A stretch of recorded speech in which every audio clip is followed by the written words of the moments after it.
la société Calafi, que je dirige depuis 2007, a axé ses activités sur la production agricole biologique et le transfert de technologies et, disons, après l'agro-industrie en général, pour pouvoir mettre en valeur les chaînes de production céréalière au Togo.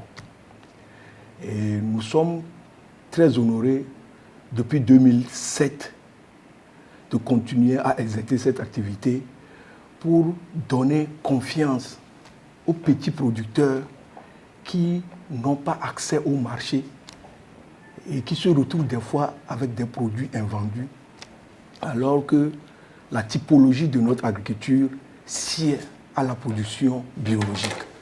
Donc voilà ce qui nous a poussé dès le départ à pouvoir mettre sur pied ces activités. Je suis agroéconomiste de formation, mais l'agriculture étant l'un des piliers les plus importants du développement, nous avons axé nos actions sur le système de production biologique. Ce que nous faisons, nous avons des petits producteurs un peu partout dans la région, et nous avons essayé de mettre sur pied un groupement de producteurs qui sont assistés par le biais du PSG que nous appelons le système de garantie participative. Pourquoi cela? Parce que le plus souvent, nous faisons appel à des certificateurs tiers qui viennent de l'Europe et consorts, et dont les coûts sont tellement élevés, ne permettant pas à tout le monde, à tout un groupe de producteurs, de pouvoir se faire certifier. Mais en se basant sur ce système de garantie participative, on arrive quand même à certifier selon le principe de la production biologique, puisque, comme je viens de vous le dire, la typologie de notre agriculture ici est.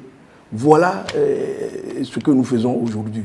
Aujourd'hui, nous pouvons vous dire que dans la production du soja bio, nous avons beaucoup de producteurs qui nous aident à exporter leurs produits. Ils viennent nous voir dans nos bureaux. Ceux qui ne sont pas dans notre groupe viennent quand même nous voir qu'ils ont des produits.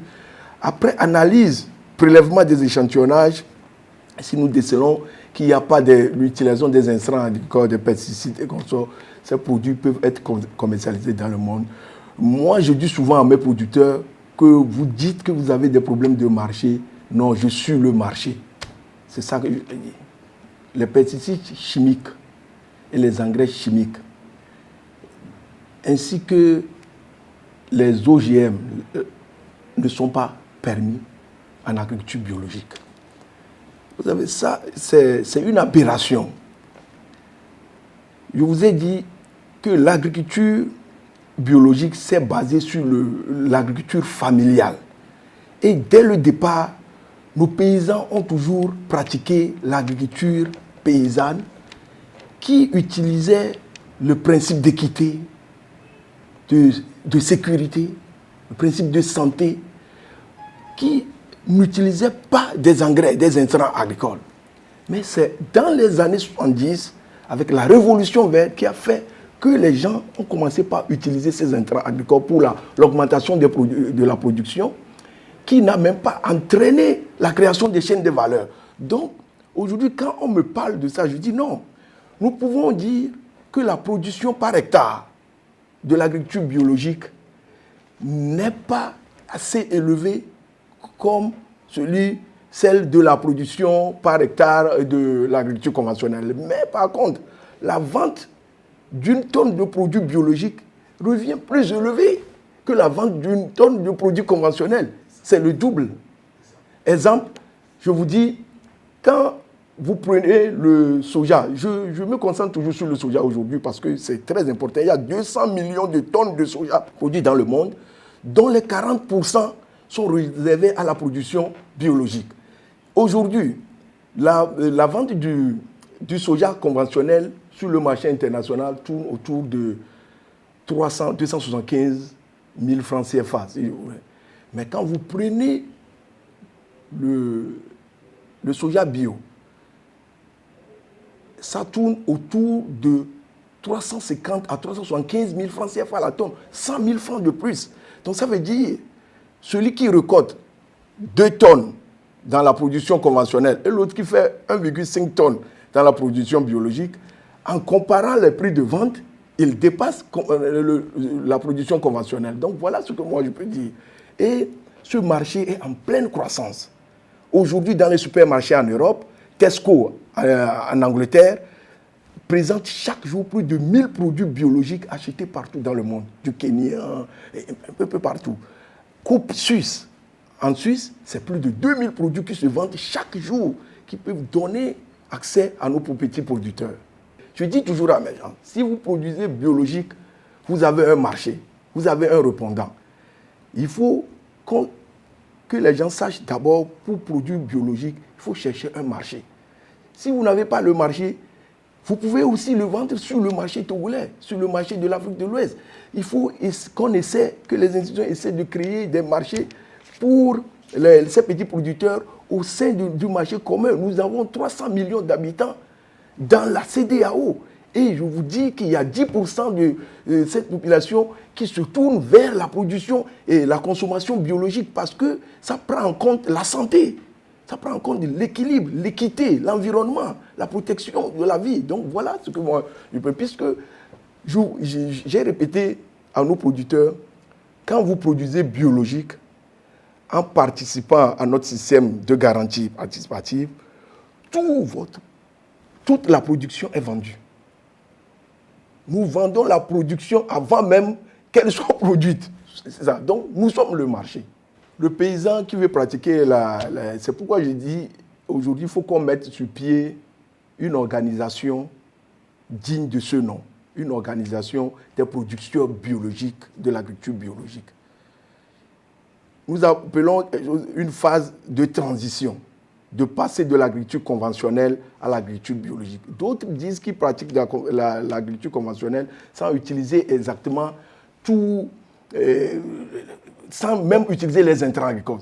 Avec ces petits producteurs, nous pouvons quand même faire ce système de transition, de quitter de l'agriculture conventionnelle et aller à l'agriculture biologique. Donc je pense que ce n'est pas un problème pour ça. Mais pour ça, il faut qu'on mette des structures sur pied pour les regrouper au sein de cette structure pour que chaque producteur puisse adhérer à ce principe de production biologique et essayer quand même de les faire créer aussi une valeur ajoutée et de faire le bien-être, le mieux vivre et leur permettre aussi de pouvoir commercialiser leurs produits. Et la société Calafi a mis au point sa marque qu'on appelle 100% Togo.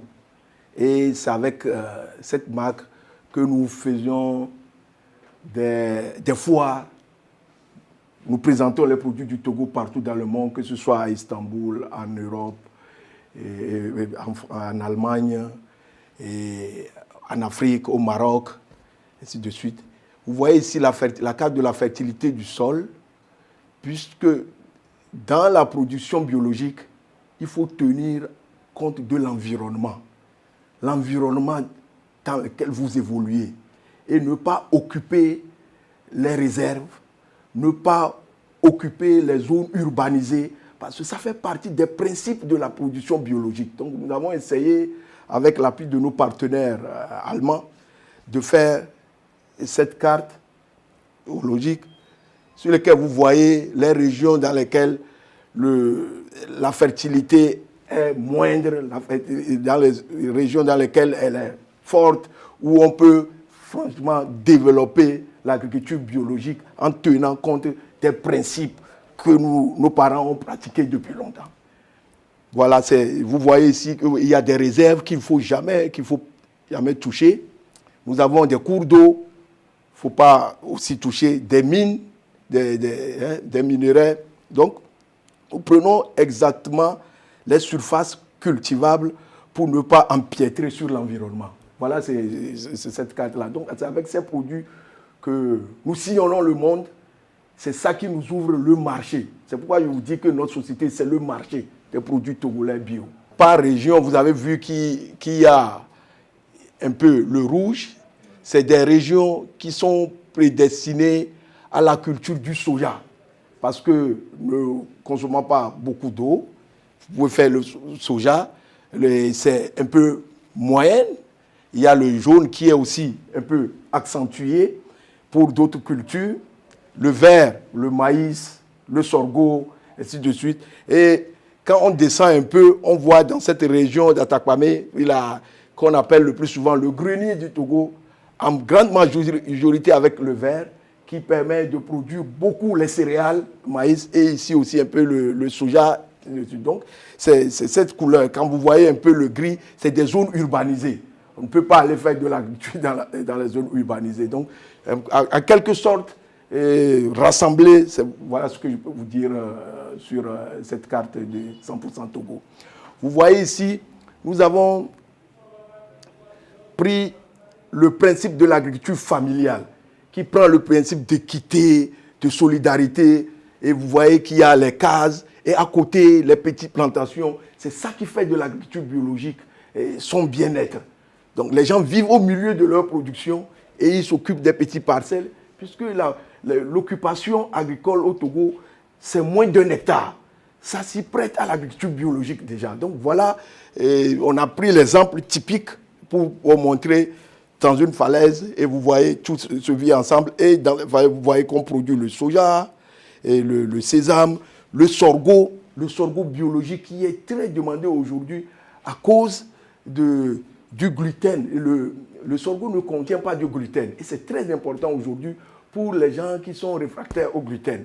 Et en Europe, on l'utilise pour des aliments protéinés, pour la fabrication du pizza aujourd'hui.